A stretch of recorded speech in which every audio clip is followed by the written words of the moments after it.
Hello, and welcome back to Aetheral Space 15.6 Downfalls. We are back. Yes. And as a quick reminder, I'm going to try and say this more often from now on. If you're enjoying Aetheral Space, Yeah.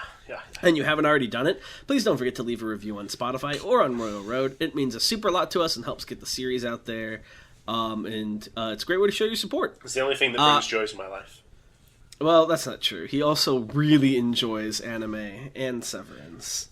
Do you know, just as a recreational activity, Severance? Yeah. He enjoys being severed. I like to put myself into a nasty situation, then sever myself and see what my innie does to get out of it. The worst part of Severance is knowing that season 2 is close to over, and then we're gonna have to wait 3 fucking years. Yeah, when it's going to reveal that all of them are the severed cells of one guy who works at a gas station. What would you do if I sent your ass to Cold Harbor? Think about it. Cold Harbor, a little hot for me.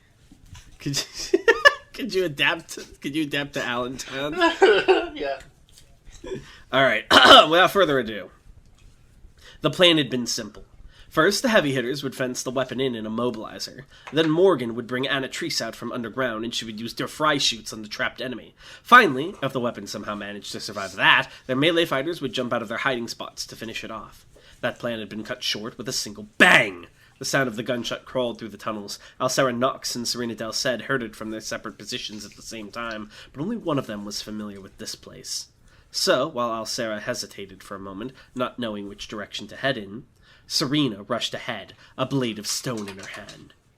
Where the hell was that little brat? A sliver of panic the widow had thought long vanquished trickled from her mind as the weapon began to fight back. In an instant, it had dug its fingers into the massive icicle, pressing against her, tearing it clean in half. And in that same instant, it launched itself towards the widow with lethal intent. If Set's predictions about this thing were accurate, she was half a second away from death. Still, that also meant she had half a second with which to save her life. The widow raised her hands high, conjuring up a Wait, didn't Set fucking simulate this? So they should have seen this coming. Well, he had no way of knowing about Tybalt, so that didn't factor in. Oh, that's fucked up. This ability's worthless. I explained how precognition works countless times. It's not a magic window. Okay, sure. But then, how did he know How was he able to calculate where she was perched up at? Because there are environmental clues that a human is not capable of reaching. Okay, sure. And that doesn't apply to Tybalt? No, because there was no way of knowing that he was about to. He wasn't a factor at all. That's fucked up. A sliver of panic, blah, blah, blah. And in that same instant, it launched itself towards the widow with lethal intent. If Set's predictions about this thing were accurate, she was half a second away from death. Still, that also meant she had half a second with which to save her life. The widow raised her hands high, conjuring up a barrier of even colder air all around herself. As of this moment, no natural life could survive in the 3-meter area around her body. Even aether infusion could only provide so much protection. At the very least, it would slow the weapon down enough that the widow could react to its attack. But it didn't take the bait.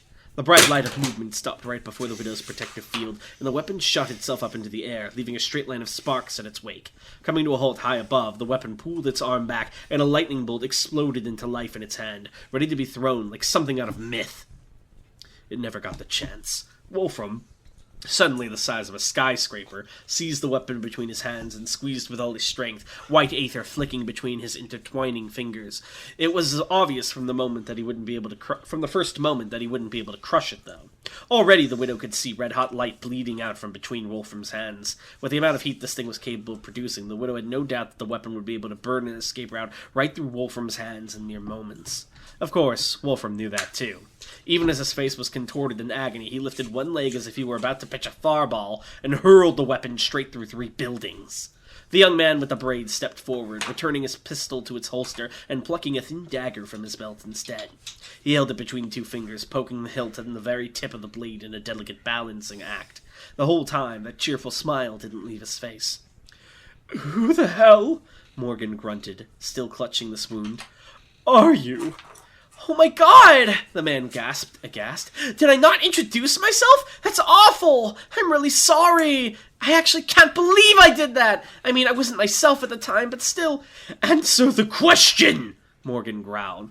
"You know," the enemy giggled, pointing towards Morgan's wound with the knife, "I wouldn't strain myself too much right now, you know? I've read your file, so I know you've got some kind of healing ability, but with the bullet still lodged in your body, there's only so much you can do, right?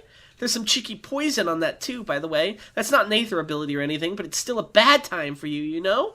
Oh, and my name's Tybalt Delsed! Morgan's other knee collapsed to the floor as well. Indeed, his skin had started to take on a strange purple sheen as whatever poison had been coating that bullet entered his system. He coughed, a dry and ragged sound that promised nothing good. That should be venom tan if it enters through the bloodstream. Poison is ingested. Make sure to change all uses of the word poison.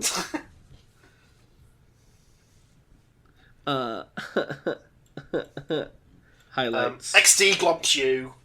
Highlights the other use of the word poison. Well, that's because he got it wrong in that case. Oh, nice.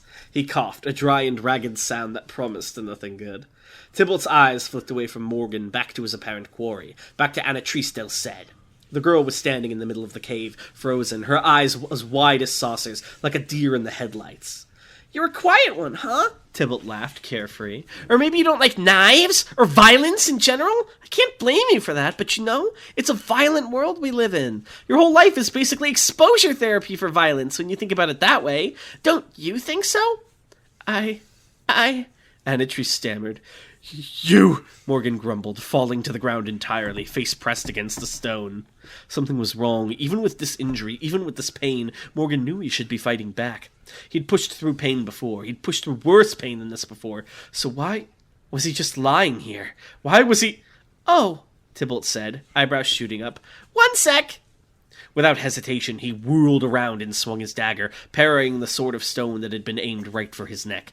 The new arrival, Serena Delsed, flipped over him and landed in front of Anatrice and Morgan, already forming another stone sword in her other hand. Her eyes narrowed as she stared her opponent down. Is that you, Tybalt? She asked. Attack! Tybalt exclaimed happily. Wow, this is a surprise! I mean, I knew you were here on the planet, I mean, but Serena didn't let him continue. She unleashed a flurry of slashes with her 2 swords, each one aimed to kill the person before her. The dagger sang and the blade whipped, Tybalt moving to block and dodge the incoming attacks. As she pressed forward, Serena called out to the 2 behind her. Don't listen to him! When he's like this, his words make you not want to fight anymore! Hey! Tybalt pouted even as sparks continued to fly. You're telling them! Serena scowled to herself, sweat trickling down her brow. She didn't think she would be able to beat Tybalt in one-on-one combat, given the gap in their skills back during their said days. But then again, she didn't need to. Despite having 3 segmented aspects, Tybalt Delsed was still ultimately one person. She, on the other hand, was just one half of a dynamic duo.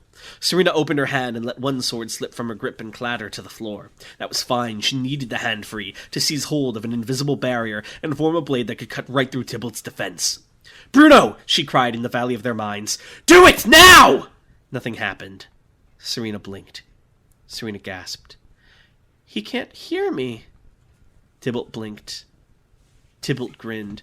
He's hidden himself away!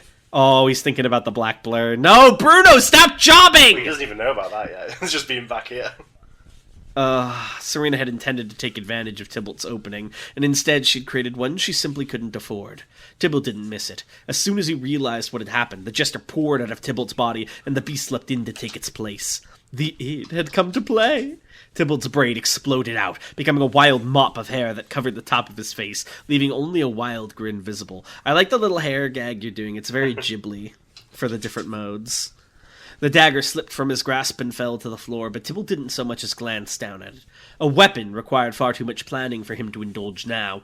Ha! Tybalt barked, and in that same moment he attacked. It wasn't even a punch. That too would have required more planning than Tybalt's id was willing to invest. Instead, he just slammed his flat palm into Serena's stomach, and the sheer enhanced force of the blow was enough to break her ribs, send her flying, and leave her unconscious in the crater of the wall. This was terminal. The weapon fired itself out of the rubble like the payload of a railgun, brickwork and steel exploding in every direction around it. Like a lightning bolt itself, it blinked through the air towards Wolfram's neck, so fast that even the widow's infused cogitant senses could barely keep track. The weapon's body spun like a top, electricity surging around its indistinct form, its leg ready to open Wolfram's throat up with a single kick. He reacted as the widow had trained him very good. Right before the weapon's attack landed, the flesh of Wolfram's neck alone expanded to be several times larger than the rest of him. The sight of it was grotesque, but it saved him all the same. The blow that would have been a lethal gash instead became a shallow scratch once his neck shrank again. But there was such a thing as death of 1,000 scratches. It's cuts, Tanoni. Glumps you! The weapon... Don't glomp me. Sorry. The weapon zipped around... Oh, now I feel bad. You can glomp me. It's okay, buddy. I don't want to anymore. No! He killed him. I sent his ass to Cold Harbor. The weapon zipped around Wolfram's body, dealing blow after blow that he was only able to mitigate with the use of that gruesome technique. For the Widow, it was like she was looking at a warping balloon of flesh. If he was even a second off activating his ability, or misjudged the area the weapon was going to attack, it would surely mean his death. He knew that, and yet he did not hesitate even once. Still, this was terminal. Even the Widow had to accept that now. She took a deep, calm breath and prepared herself. "Boy!" she roared, the air shaking from her infused voice. "Retreat!" That massive eye swiveled around to look at Widow, people shrinking in shock. Fool boy, why was he surprised? It should have been clear from the situation that things could end this way. No point hesitating now. Wolfram had already wasted time, but he didn't waste any more. As soon as he saw the ice-cold look in her eyes, he acquiesced. One moment he was there, and the next he was gone. The weapon didn't stop for a second. It didn't look around to see where its enemy had gone, or take a second to readjust to the situation. It wouldn't even be accurate to say that it accepted the fact that its target had vanished. There wasn't room for even that level of emotion beneath its mechanical efficiency. It simply switched to the next closest target, without a moment's delay. The Widow grit her teeth in the moment before death reached her. This was vexing. In the end, they hadn't even been able to land a scratch on this thing. She had been hoping not to have to use this, but... Cold sleep! Anatrice gaped as she watched Serena be defeated in an instant. Her arms hung limp by her sides. Her breath hung waiting in her mouth. But that only made sense. It was like Serena had said. This guy's voice drained your will to fight. That was why she was just standing there. That was why she was just standing there doing nothing like an idiot. Like a child.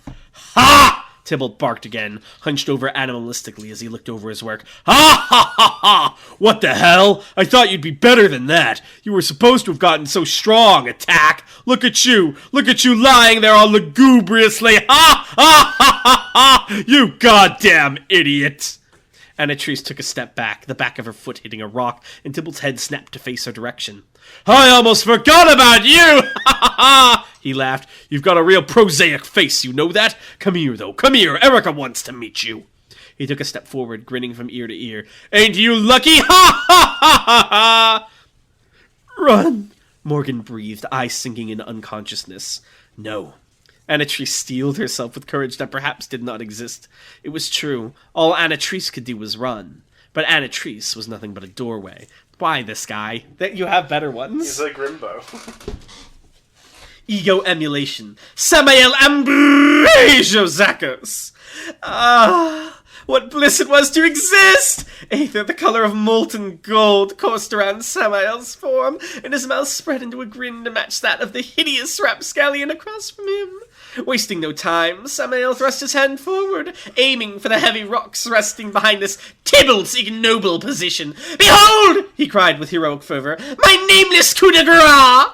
Tybalt made no move to dodge as the rocks surged towards him. No doubt he understood that presuming he could avoid such an attack was arrogance emigrating into absurdity. He just stood there grinning at him until the shadow with the hat leapt in to claim his body. The wild hair pulled itself back into a tight bun, and Tybalt spoke. Actually, he said, that ability is called Plunder Hand, not the super ego. Samael blinked, Anatrice blinked, and the strand between the living and the dead snapped. What?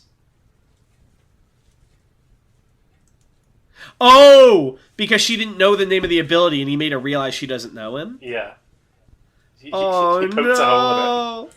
That's all it took? Can she ever get him back? Yeah, she needs to understand the person she's trying to become, though. She needs to, like, she needs to, like, meet it halfway and, like, do a good enough impersonation that they fulfills in the gaps properly. No! So she has to restudy Samael to get him back? She has to study more, because now that'll probably be like a mental block. Like, oh, I don't know this. This is a caricature. Oh. Ego emulation. Cancel. The rocks fell harmlessly out of the air around Tybalt. The only effect that attack had on him was the raising of a single unimpressed eyebrow. The flimsy illusion of Samael Ambrosio Zakos had utterly disappeared from this place. Now, Tybalt said emotionlessly, as I was saying, you're coming with me. Oh, Anatrice thought to herself as the man advanced upon her. That's right. I'm not those people. I'm nothing. Ruth felt the weapon coming after her barely a second before it reached her. She'd barely made it halfway up the hill to the said proper when the hair stood up on the back of her neck. How long had she been running with the direwolf set? 30 seconds, maybe 45? No time at all, really. But if that was what they could give her, that was what she'd take. Ruth whirled around and the two traded blows. It wasn't a good deal. As the weapon zipped past, it suffered only a slight scratch to her arm, while one of Ruth's mechanical legs went flying off completely, the joint cleanly torn away. As Ruth collapsed into the mud and her leg dropped out of the sky, the weapon skidded to a halt. It was Ruth's first time seeing it. Apparently, she'd encountered it in Sam Set's simulations, and he'd described it to her, but there was a difference between knowing about something and seeing it for yourself. Sam had been fairly vague, all things considered. He hadn't mentioned the specifics of the armor, he hadn't mentioned the flowing white hair, and he hadn't mentioned the barely visible nubs of shaved-off antlers. Awful pieces clicked together, and the bottom fell out of the world. Just as it had for many nights before, her mind pulled her back to Elysian fields. It pulled her back to those fields of suffering, and those rivers of blood, and those bone-ridden forests. It pulled her back to the corpses she'd seen. It pulled her back to the corpses she hadn't seen. Huh? Ruth breathed.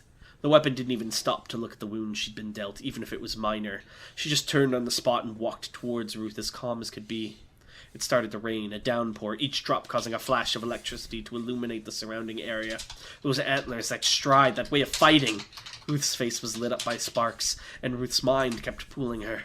It pulled her back to those lost. It pulled her back to the comrades she dragged into that hell. It pulled her back to the girl from XK-12 who had shot up into the sky and never been seen again. "Lily?" Ruth whispered. Her only reply was the bite of lightning. Ooh. Lily. Lily Albrisher. I'm sad. Oh well. It happens.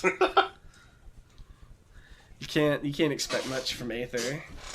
It's a pain factory. It's all for the development of characters, of course. We love to develop our characters here. Wiser asks, could any regulator create new guardian entities / teach others how to create them, or is Nell Manrin just that cracked? Well, it's because he went out into the wider world and learned about Aether and learned some of the mechanics of it, and he was able to reverse engineer the system that made the guardian entities and do it for himself when he found the ship. So you would not automatically be able to do it if you had a guardian entity. So basically, how it worked with guardian entities, there's a network of guardian entities, right? They're all in the same framework. That's why Akamanto had his override thing that you could just control. So even though the ability technically belongs to someone else, there's generally someone who has authority over it. And that's why. So that's what entity override is. Because basically, Akamanto was the head of the original guardian entity sort of network, and the Crimson Carnival one, Nail was the head of that one. That's why he was able to use entity override on the Crimson Carnival's entities. So that's how it's basically set up in that system. Okay.